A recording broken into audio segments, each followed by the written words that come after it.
Mario, you are on the line. How are you doing today? Hey, all Hey, right. do you have a Yeah, specific I'm point to this question, or is it just kind of like exactly what I just said? Just looking for some way to make it make sense that people have these experiences. I feel like I have to tell you I have autism and I have to tell you I have autism because it makes me talk like this and I don't want you to think I'm trying to sound how I sound. You Sound sound great like to us, most of my Mario. All right. friends, so you're not Yeah. bothering me at all. All, all right. Thank you very much.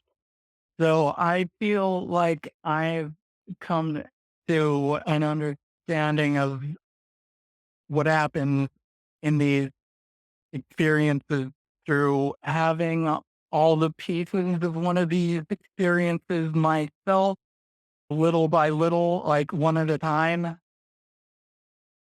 if that makes sense. You've had some near death Because, experiences in your life, is what you're saying? well, there is that, but what people call a near death experience isn't just one big experience. It's made up of a lot of little sub experiences that when enough of them happen at the same time, people call that a near death experience. If if only some of those things happen that people usually would call that like a psychedelic experience or something. Well, people definitely Okay. self-identify pretty much anything they want as a near-death experience.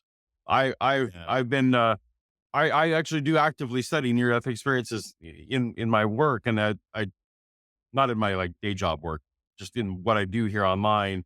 And people just like being self-identifying as a Christian or self-identifying as religious or in all the categories of self-identification.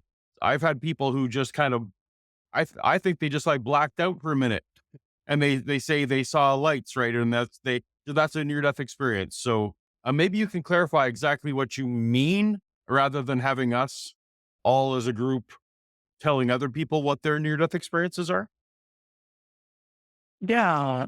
So basically, it just on one level, it's just your neurons acting up, but on the level of what it means to the people who have the experiences, it does the experiences do mean a lot to them, and it's not because there is a God or anything. It's just because the specific things that were going on in their lives were meaningful to them. Yeah, I mean, that's kinda like And the general vibe of it is if someone, like, for example, is in surgery or they get in a car crash, something like that, if they are actually near death, they just, like, in their low oxygen brain state and in the situation of being, like, kinda unconscious and out of it, and you start whipping up some dreams or whatever, everybody tends to see the kind of supernatural things and afterlife things that they've been trained to see. And so, like, yeah, a near death uh, experience is very close to a dream that happens to involve some religious meaning. so I'll tell you, can I I'll tell you one experience I had that was like a piece of a near death experience.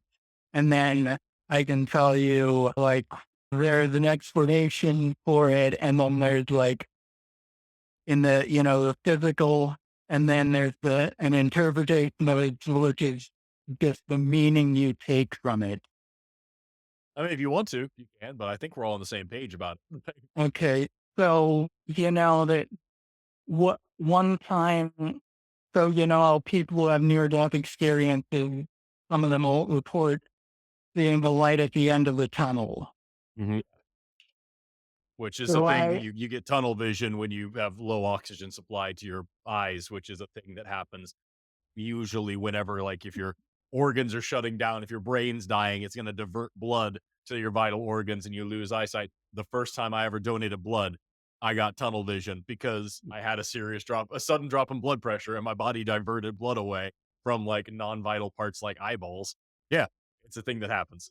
Yeah, yeah. See, I've experienced that too when I was on a roller coaster. I did experience Yep. my vision tunneling, but that's not the same experience as the light at the end of the tunnel experience, because that looks more like it feels like you're in a cool music video. It's a way more Everybody wants immersive that. experience. Like the experience is happening in your field of vision in the same way. That's a yeah. That's just part of having a weird part. It's I love the expression. I think I saw it in chat that like everything in our life is a near death experience until we die. And like especially like when you're yeah, if you're going through like multiple system failure, if you're going through a drop in blood pressure, if you're going through, some extreme conditions. Yeah, I feel like a light at the end of the tunnel is a reasonable thing that people are going to experience. And if you remember it, you're probably going to prescribe some religious meaning to it. Yeah, like I said, I think we're all on the same page here as to like what they are. Did you have anything else you wanted to throw at us? Because we've got a couple of theist callers here, especially one that I really want to bring up because it's somebody that's relevant to Paul. So what it meant to me was I was skeptical that the self was like a real thing. And you'll run into people who have questions about that. I think therefore I am wasn't convincing enough for them. But I feel like in a real way it made me realize that I was real.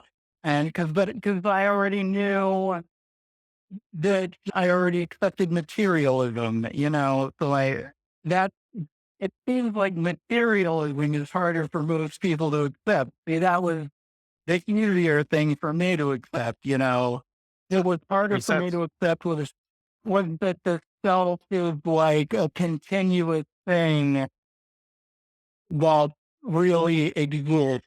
I didn't get how that was possible. And now I Okay. do, and that was a big deal for me. And I didn't need a God or anything else to tell me that that was a big deal.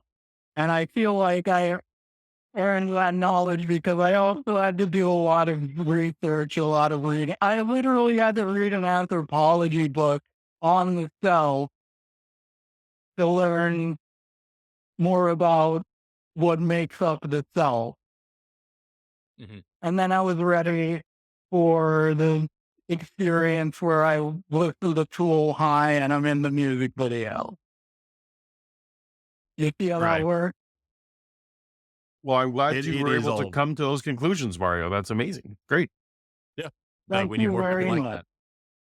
that. Anyway, you have an awesome rest of your day, Mario. We're gonna You jump know, onto a I, theist call because we I'll always give it say, priority. But can I say one last thing? I, so sure, very briefly. what I actually did was I basically made my own natural religion, like what William James wrote about or whatever. And I feel like when atheists start to truly embrace their own natural religion, that it's just what you do every day, then I feel like we'll really be a force to be reckoned with. I would Once we take what argue we with that, but once we we don't really take have what time we to. do every day seriously, like Yeah, once we I would argue with realize labeling that any how kind of religion. But meaningful, definitely there's time and always we some don't have reason to to find call it meaning in your day life. we don't have to call it Anyway, natural religion, but all right, thank I you. just yeah. Thanks, Take Mario. care. Bye bye. There's always reason to find some meaning in your day to day life, and like if there's you know religion claims to have a monopoly on like those kind of deep feelings and meaningful events and like finding a near death experience changing the way you think about this or that. But that's simply not necessary. Did you have anything you Agreed. wanted to add to that? Because I'm really excited to jump on to the next one. I was trying. No, let's keep moving on. Keep moving on. Hell, hell yeah, this is something interesting though. or I was saying like this, there's always room to find meaning. All that.